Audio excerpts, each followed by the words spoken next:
If we don't stop to marvel at the life around us, we're inclined to take it for granted, don't you think? Nigerians are probably one of the wonders of the world.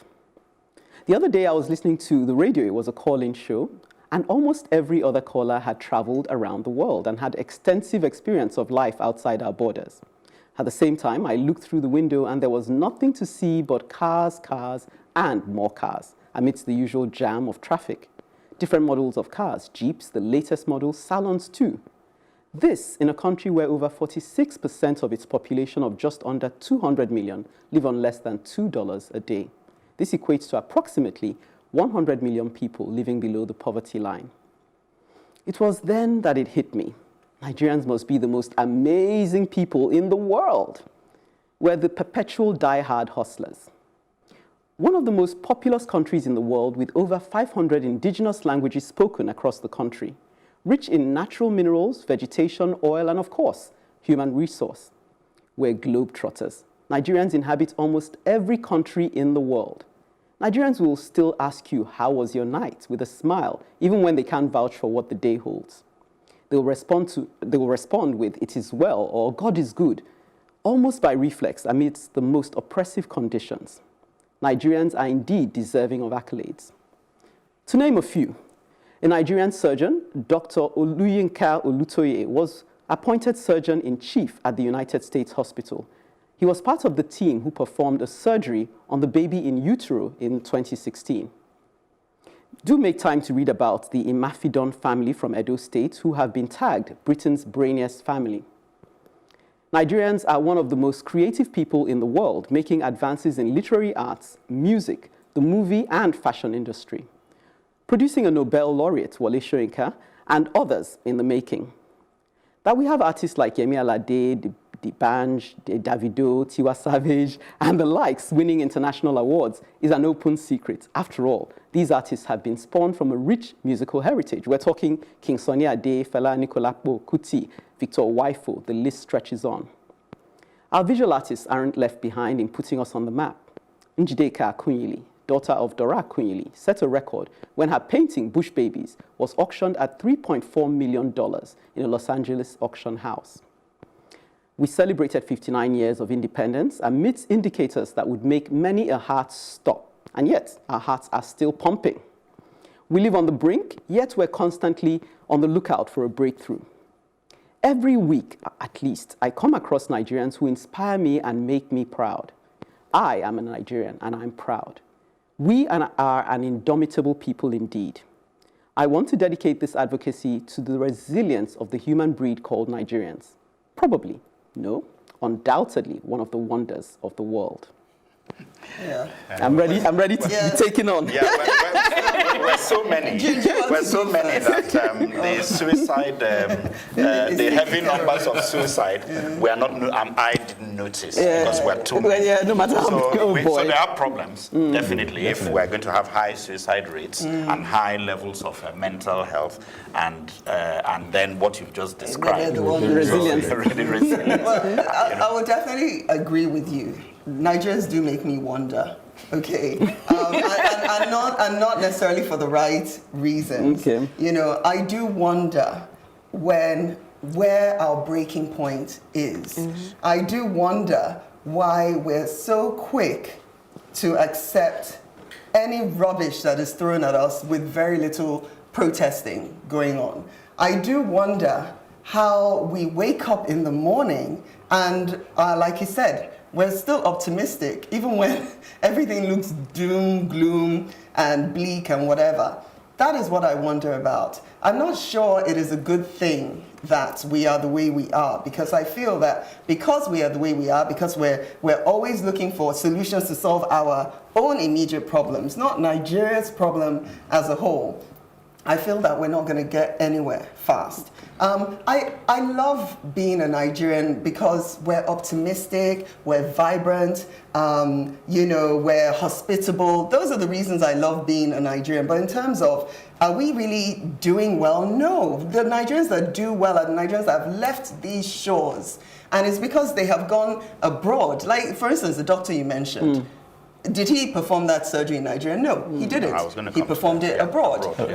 The brainiest family, they're in Britain, Yeah, right? Britain. Are they They're not Nigerian? Nigeria's brainiest family. So let's be looking at it. A lot of the times Nigerians are excelling. They're excelling because they're excelling in better environments that equip them, that allow them to You see, excel. which is why I said every week. I didn't want to say every day because it could be that. No, but I have every a week I slightly meet different- Nigerians who are idea. performing, and they're performing against the odds. No, But they are performing You see, against the odds. I give you that. Even in Nigeria, despite all the odds, there are Nigerians who are doing fantastically well. Yes. Agreed. There was a Nigerian that stopped Ebola from, Oh yes, yes. was it Nigeria? Yes, It's yes. a Nigeria in Yeah. this environment as well. And at several instances, including some things that just bring smile to your face. I was walking on Broad Street a couple of weeks ago, and this guy just kept following me. What do you want to buy? I have sheep, I have shirt, I have this.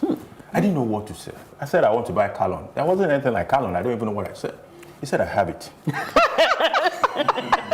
And I couldn't help but burst out laughing that you have Calon. Whatever What it is- is, whatever it is, I'll go and find it. Yes. And apparently what will he do? He will take you to where there are more people who probably would know what Calon, Calon is. he didn't and want will to say, give up on "Listen, his hustle." please, He that's wasn't what gonna you give say up you on won't you, buy. yeah.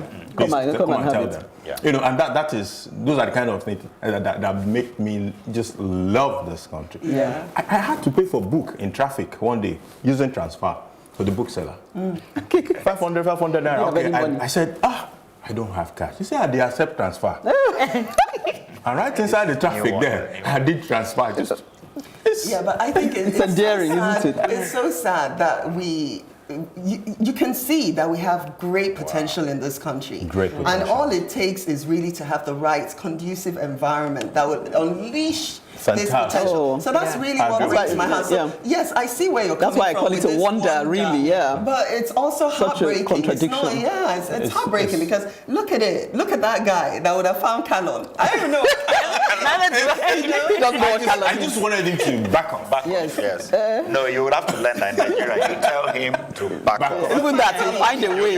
Otherwise, you're giving him more room for Yeah, because to be creative, someone, when I so- said, and I'm sure she'll watch this program and Yeah. smile, when I said, oh, I'm proud, the person took me on, oh, you're proud. What are you proud about? There's nothing to be proud about being a Nigerian. No. You know, so angry with me for using the expression proud because they felt I was patting Nigeria on the back and saying we've arrived. But I said, no, I'm looking at something intrinsic to being a Nigerian. We haven't yet come into our own, and I compared it with my children. They haven't arrived yet. There's so many things I could get annoyed with them about, but I see that intrinsic nature there, and it endears me to them, and I'm proud of them just the way they are, because I'm looking at, okay, with a little more nurturing, with a little more, this child will get to. So Closer, I'm not celebrating all the nonsense Okay, we're you're not doing. I'm celebrating celebrating the being, because I feel that my identity. What Yeah, and could be, also yeah. me, I'm a Nigerian. My DNA is tied up with this nation. So I'm proud of the fact that I have some kind of connection to Nigeria, please. I think that we need to celebrate the fact that despite the difficulties that we have explored today, many Nigerians are surviving. We talked about those who don't have resilience, and we kind of linked it with mental illness.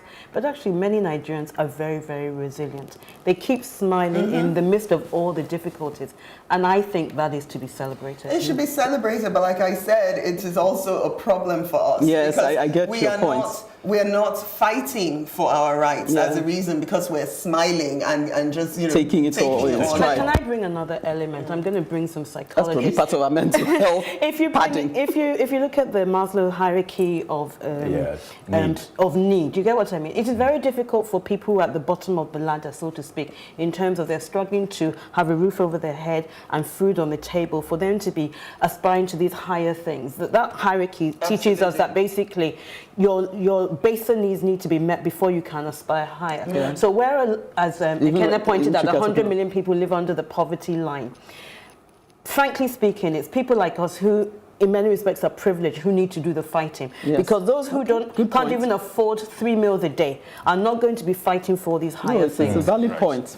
Because even Chuka talking about education on his advocacy was saying, look, you know, why are people preoccupied with tribalistic, you know, triggers? It's because they can only just think instinctively, and you haven't really given them the space to now digest. And even when we're looking at our education system and how terrible it is, the conditions there are not conducive to research, to thinking and developing your mind. Yeah. Come and see the environment they're coming out of. Research. I think when would that student stop and reflect and think, I can change the world, I can develop a breakthrough solution? They The student can't. that is even facing Don't you sex for think Sex drink. harassment.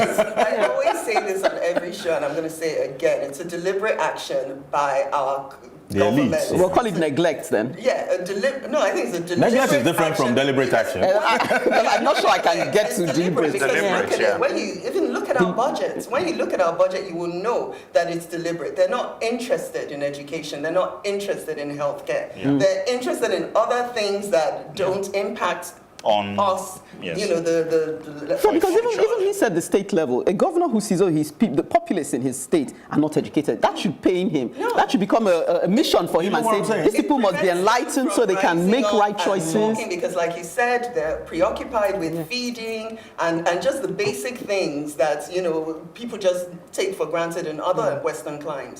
So like we can't expect them to No. rise up, Yeah. leave the selling of their akara Yeah. and be on the streets. It's They won't eat that day. it's more of the way of doing things in the north than in the south. So even if you try to cure it in the south for whatever it is, it's when you get to the north that you realize that this dedicated action to stop certain people from rising and stay where they are is severe. Yes. And that's part of what I was saying have a system in my there that's- advocacy. That it's all in The all our north- interest the to make sure the of- north are north educated. Yes, you is have to a bring them problem. along. They are a big problem.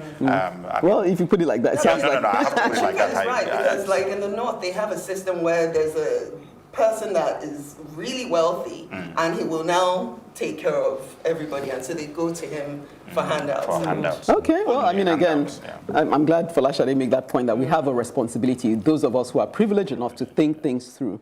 Well, we've lamented, lampooned, provoked, and even patted ourselves on the back.